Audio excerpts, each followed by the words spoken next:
नमो भगवते वासुदेवाय।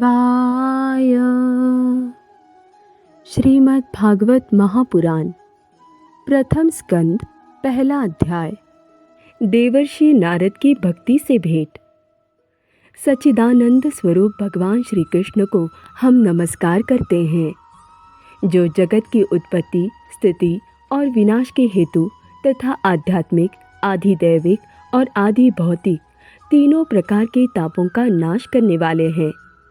जिस समय श्री सुखदेव जी का यज्ञोपवीत संस्कार भी नहीं हुआ था तथा लौकिक वैदिक कर्मों के अनुष्ठान का अवसर भी नहीं आया था, तभी उन्हें अकेले ही संन्यास लेने के लिए घर से जाते देखकर उनके पिता व्यास जी विरह से कातर होकर पुकारने लगे, बेटा बेटा तुम कहाँ जा रहे हो। उस समय वृक्षों ने तन्मय होने के कारण श्री सुखदेव जी की ओर से उत्तर दिया था, ऐसे सर्वभूत हृदय स्वरूप श्री सुखदेव मुनि को मैं नमस्कार करता हूँ। एक बार भगवत कथामृत का रसास्वादन करने में कुशल मुनिवर शौनक जी ने नैमिषारण्य क्षेत्र में विराजमान महामती सूत जी को नमस्कार करके उनसे पूछा। शौनक जी बोले, सूत जी, आपका ज्ञान अज्ञान अंधकार को नष्ट करने के लिए करोड़ों सूर्यों के समान है। आप हमारे कानों के लिए रसायन अमृत स्वरूप सार गर्भित कथा कहिए। भक्ति, ज्ञान और वैराग्य से प्राप्त होने वाले महान विवेक की वृद्धि किस प्रकार होती है तथा वैष्णव लोग किस तरह इस माया मोह से अपना पीछा छुड़ाते हैं। इस घोर कली काल में जीव प्रायः आसुरी स्वभाव के हो गए हैं। विविध क्लेशों से आक्रांत इन जीवों को शुद्ध देवी शक्ति संपन्न बनाने का सर्वश्रेष्ठ उपाय क्या है। सूत जी, आप हमें कोई ऐसा शाश्वत साधन बताइए जो सबसे अधिक कल्याणकारी तथा पवित्र करने वालों में भी पवित्र हो तथा जो भगवान श्री कृष्ण की प्राप्ति करा दे। चिंतामणि केवल लौकिक सुख दे सकती है और कल्पवृक्ष अधिक से अधिक स्वर्गीय संपत्ति दे सकता है, परंतु गुरुदेव प्रसन्न होकर भगवान का योग दुर्लभ नित्य वैकुंठ धाम दे देते हैं। सूत जी ने कहा, शौनक जी, तुम्हारे हृदय में भगवान का प्रेम है, इसलिए मैं विचार कर तुम्हें संपूर्ण सिद्धांतों का निष्कर्ष सुनाता हूँ, जो जन्म मृत्यु के भय का नाश कर देता है, जो भक्ति के प्रवाह को बढ़ाता है और भगवान श्री कृष्ण की प्रसन्नता का प्रधान कारण है।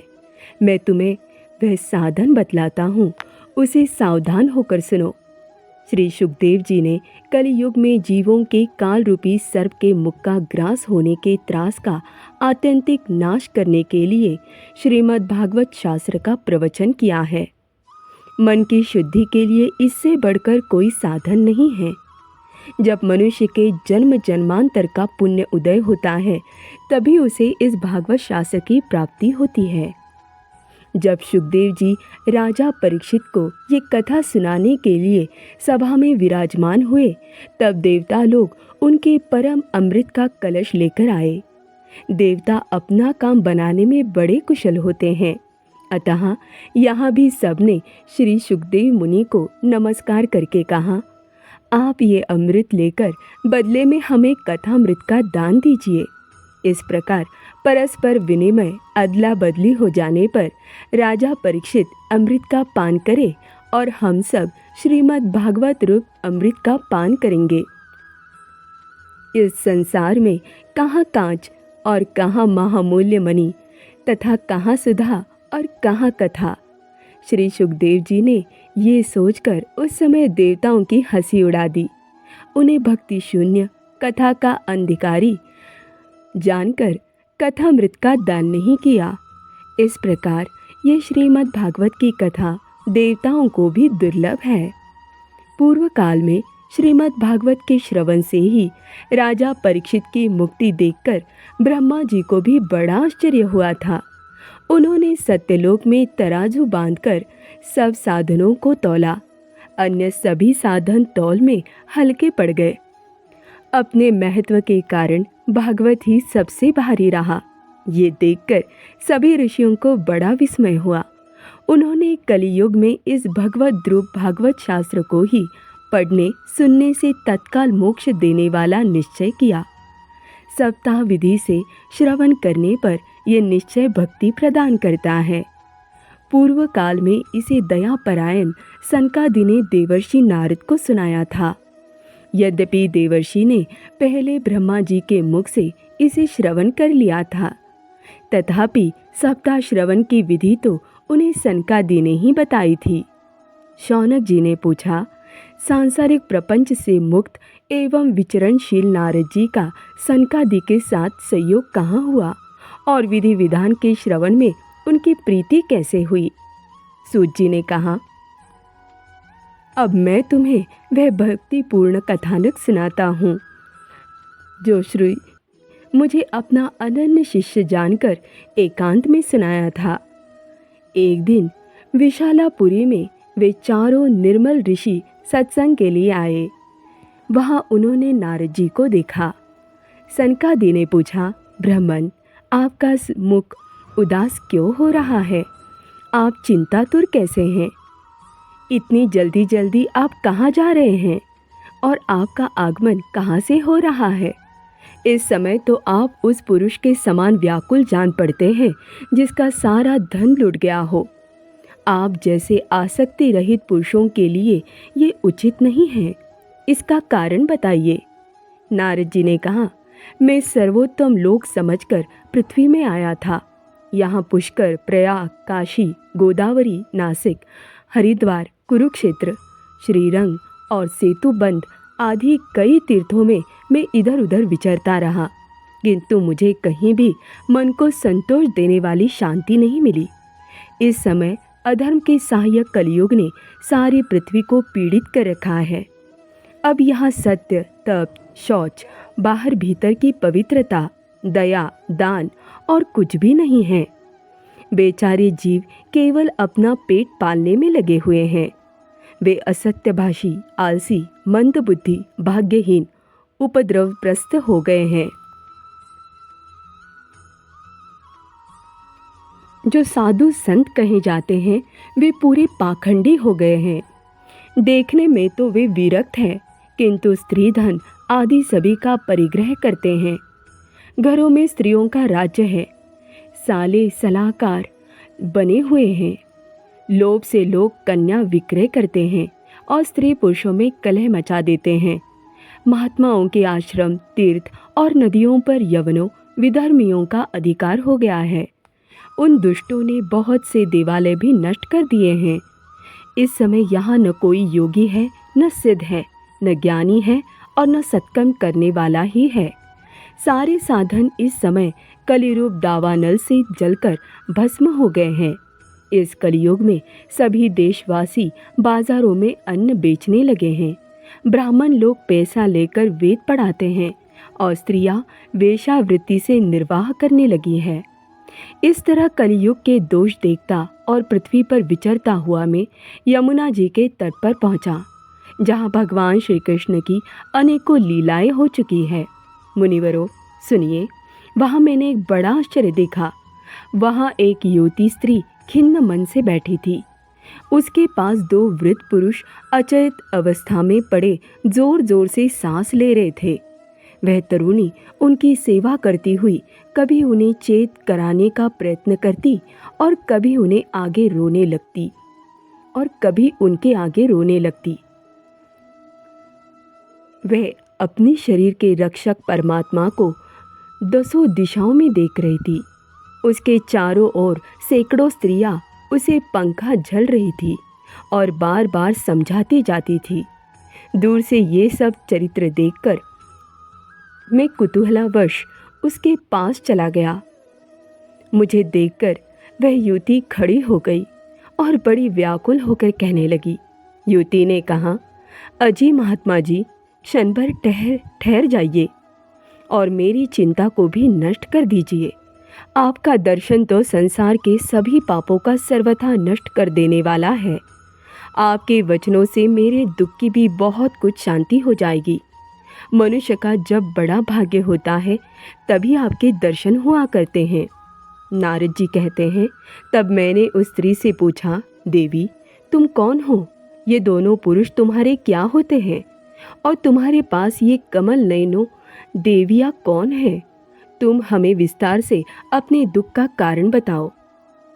युवती ने कहा, मेरा नाम भक्ति है। ये ज्ञान और वैराग्य नामक मेरे पुत्र हैं। समय के फेर से ही ये ऐसे जर्जर हो गए हैं। ये देवियाँ गंगा जी और नदियाँ हैं। ये सब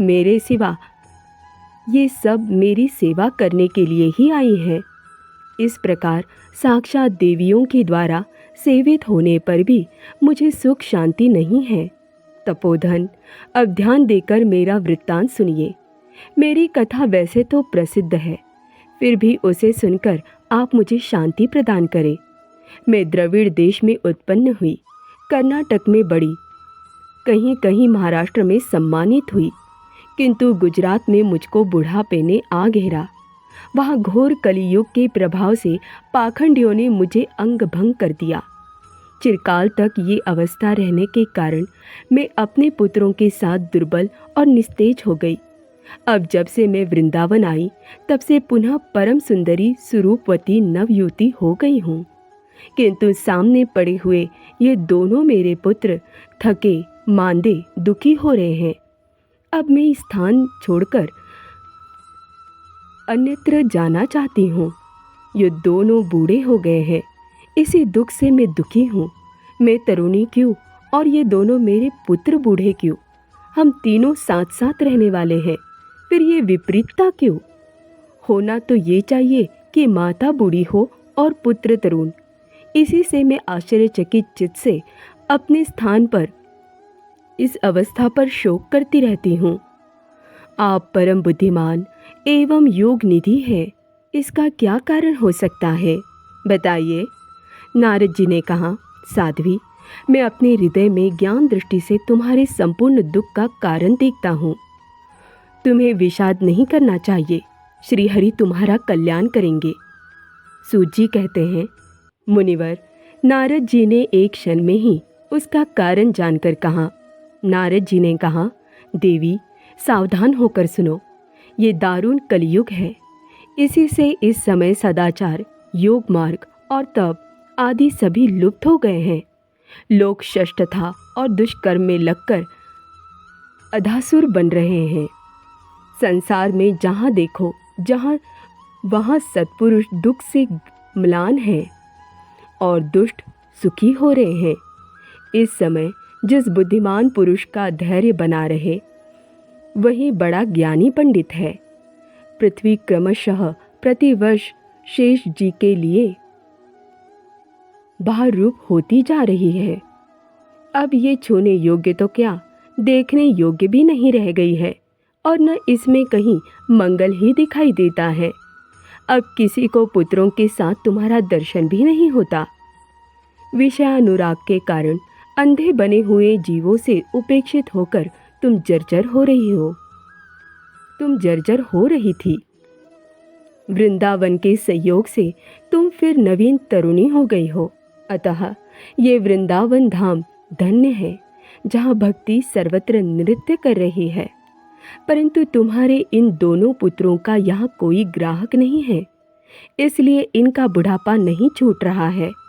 यहाँ इनको कुछ आत्मसुख, भगवत स्पर्श जनित आनंद की प्राप्ति होने के कारण ये सोते से जान पड़ते हैं। भक्ति ने कहा, राजा परीक्षित ने इस पापी कलयुग को क्यों रहने दिया? इसके आते ही सब वस्तुओं का सार न जाने कहाँ चला गया। करुणामय श्री हरि से भी ये अधर्म कैसे देखा जाता है? मुने, मेरा ये संदेह दूर कीजिए। आपके वचनों से मुझे बड़ी शांति मिलती है। नारद जी ने कहा, बाले, यदि तुमने पूछा है तो प्रेम से सुनो। कल्याणी, मैं तुम्हें सब बताऊंगा और तुम्हारा दुख दूर हो जाएगा।